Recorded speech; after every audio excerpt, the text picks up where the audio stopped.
राधे राधे दोस्तों, एक बार फिर से मेरे चैनल पर आपका हार्दिक अभिनंदन है। दोस्तों, आज मैं आपको एक ऐसे महाराज के बारे में कुछ रोचक तथ्य बताने जा रही हूँ जो को आपने पहले कभी नहीं सुना होगा। दोस्तों, प्रेमानंद जी महाराज आज के टाइम पर सबके परम प्रिय महाराज हैं। वो ऐसे ही सबके परम प्रिय महाराज नहीं हैं, उन्होंने सबके जीवन में इतनी खुशहाली भर दी है। लोगों के मन में जितनी भी शंकाएं होती थी उनको दूर कर दिया है। लोगों के गलत विचार को अच्छे विचार में बदल दिया है। हम सब जानते हैं दोस्तों इस बारे में। राधा रानी के परम भक्त और वृंदावन वाले प्रेमानंद जी महाराज को भला कौन नहीं जानता है। वे आज के समय के प्रसिद्ध संत हैं। यही कारण है कि उनके भजन और सत्संग में दूर दूर से लोग आते हैं। प्रेमानंद जी महाराज की प्रसिद्धि दूर दूर तक फैली हुई है। देश से नहीं, विदेश से भी लोग उनसे मिलने आते हैं। और कहा जाता है कि भोलेनाथ ने स्वयं प्रेमानंद जी महाराज को दर्शन दिए। इसके बाद वे घर का त्याग कर वृंदावन आ गए। लेकिन क्या आप जानते हैं कि प्रेमानंद जी महाराज ने क्यों साधारण जीवन का त्याग कर भक्ति मार्ग को चुना, और महाराज जी ने सन्यासी कैसे बन गए? आइए जानते हैं प्रेमानंद जी महाराज के जीवन के बारे में। दोस्तों, प्रेमानंद जी महाराज का जन्म उत्तर प्रदेश के कानपुर में एक ब्राह्मण परिवार में हुआ। प्रेमानंद जी के बचपन का नाम अनिरुद्ध कुमार पांडे है। इनके पिता का नाम श्री शंभू पांडे और माता का नाम श्रीमती रामा देवी है। सबसे पहले प्रेमानंद जी के दादाजी ने संन्यास ग्रहण किया। साथ ही इनके पिताजी भी भगवान की भक्ति करते थे और इनके बड़े भाई भी प्रतिदिन भागवत का पाठ किया करते थे। प्रेमानंद जी के परिवार में भक्ति भाव का माहौल था और इसी का प्रभाव उनके जीवन पर भी पड़ा। प्रेमानंद जी महाराज बताते हैं कि जब वे 5वीं कक्षा में थे तभी से गीता का पाठ शुरू कर दिया, और इस तरह से धीरे धीरे उनकी रुचि आध्यात्म की ओर बढ़ने लगी। साथ ही उन्हें आध्यात्मिक ज्ञान की जानकारी भी होने लगी।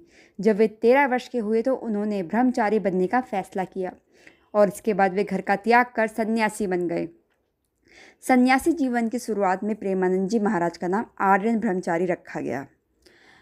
अब आपको बताते हैं, सन्यासी जीवन में कई दिनों तक रहे थे प्रेमानंद जी महाराज भूखे। प्रेमानंद जी महाराज सन्यासी बनने के लिए घर का त्याग कर वाराणसी आ गए और यहीं अपना जीवन बिताने लगे।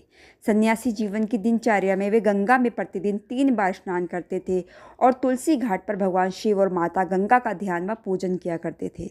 वे दिन में केवल 1 बार ही भोजन करते थे। प्रेमानंद जी महाराज भिक्षा मांगने के स्थान पर भोजन प्राप्ति की इच्छा से 10-15 मिनट बैठते थे। यदि इतने समय में भोजन मिला तो वह उसे ग्रहण करते थे, नहीं तो सिर्फ गंगाजल पीकर रह जाते थे। सन्यासी जीवन की दिनचर्या में प्रेमानंद जी महाराज ने कई कई दिन भूखे रहकर बिताया। प्रेमानंद जी महाराज के सन्यासी बनने के बाद वृंदावन आने की कहानी बेहद चमत्कारी है दोस्तों।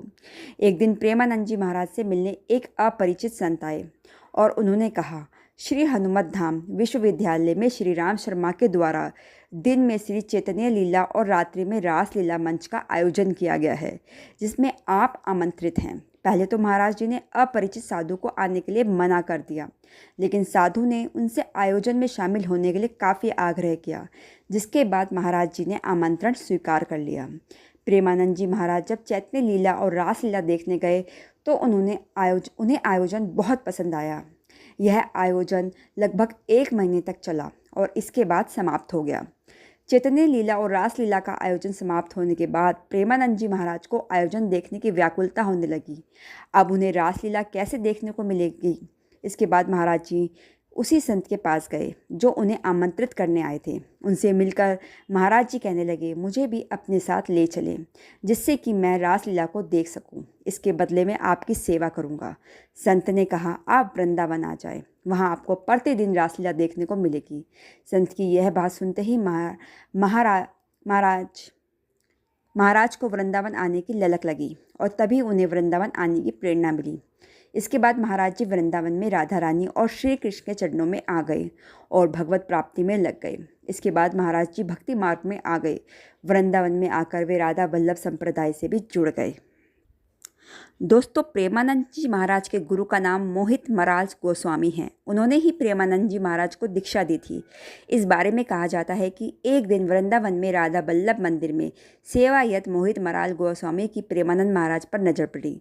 इसके बाद मोहित मराल गोस्वामी जी ने उन्हें श्री हित हरिवंश महाप्रभु द्वारा रचित श्री राधा रस सुधा निधि का एक श्लोक सुनाया, मगर प्रेमानंद जी को इसका मतलब नहीं समझ आया। इसके बाद प्रेमानंद जी को उनके गुरु ने श्री हित हरिवंश महाप्रभु के नाम का जप और राधा नाम का जप करने को कहा और महाराज प्रेमानंद जी को दीक्षा भी दी। तो दोस्तों, ये थी पूरी जानकारी प्रेमानंद जी महाराज जी के बारे में। आपको कैसी लगी मुझे ज़रूर बताइएगा। अगर मुझसे कोई गलती हो गई हो तो उसके लिए भी हाथ जोड़कर क्षमा मांगती हूँ। राधे राधे।